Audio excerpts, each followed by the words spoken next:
pas servi. Quand tu essaies de te renseigner sur l'évolution de ton opération, tout ce qu'on te donne comme information, c'est le traitement est en cours, veuillez patienter monsieur, veuillez patienter madame. Et ce que tu perçois comme de la non-qualité, elle a une explication et elle tire son explication dans la réglementation bancaire. Ce que vous devez comprendre, c'est que les banques sont certes des entités commerciales, mais elles évoluent dans un environnement qui est très réglementé, avec un régulateur qui lui instruit un certain nombre de protocoles de fonctionnement. Et la vérification d'un chèque au porteur et de son porteur font partie de ces protocoles-là. Bonjour, aujourd'hui on va parler de pourquoi vous attendez souvent longtemps quand vous allez encaisser un chèque à la banque. Alors, ce que vous devez savoir déjà même, avant même d'en arriver à vous, le caissier doit vérifier si le chèque il est encore valable. Donc déjà, il y a ce premier palier de vérification là qui est fait.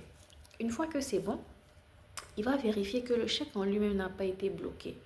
Est-ce que le titulaire du compte n'a pas fait opposition sur ce chèque en question? Peut-être parce que le chèque a été volé, le chèque a été perdu, ou bien peut-être quelqu'un a trouvé et veut en faire un usage frauduleux.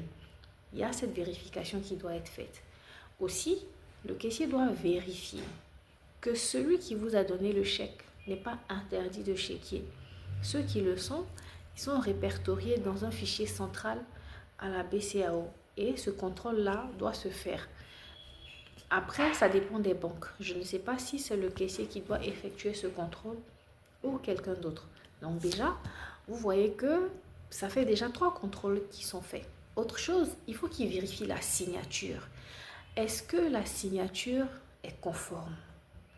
Parce que si la signature n'est pas conforme, la banque peut décider, sans autre forme même de vérification, de ne pas vous payer.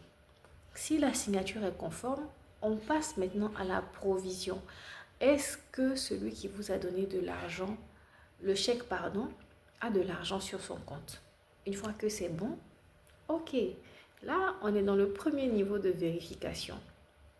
Le second niveau de vérification, il va se situer sur vous-même. Parce que quand vous venez encaisser un chèque au porteur, un chèque au porteur, ça se donne à tout le monde et à n'importe qui.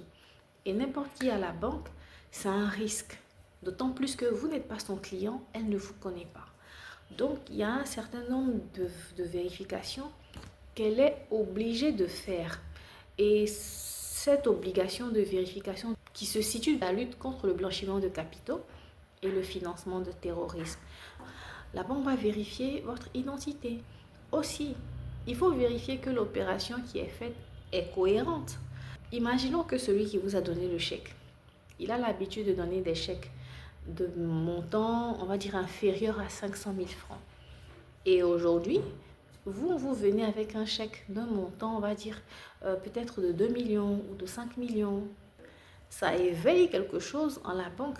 C'est pas cohérent vis-à-vis de la nature des opérations que ce dernier a l'habitude de faire sur son compte. Au-delà même de la cohérence même de l'opération, il faut qu'on vérifie que vous-même, qui êtes le porteur du chèque là, est-ce que vous n'êtes pas sur une liste de sanctions? Oui, qui est liée à la fraude, qui est liée au terrorisme, qui est liée aux crimes financiers. Donc, il faut vérifier ça également. Après, ce que vous devez comprendre, c'est que à partir d'un certain montant, ni le caissier, ni le chef d'agence, ni le gestionnaire du compte ne peuvent décider de vous payer. Il faut plusieurs niveaux de validation de l'opération. Donc, vous comprenez que le paiement n'est pas le seul fait du caissier. Il faut qu'il respecte un certain nombre de protocoles. Et ces protocoles-là, ils sont réglementaires.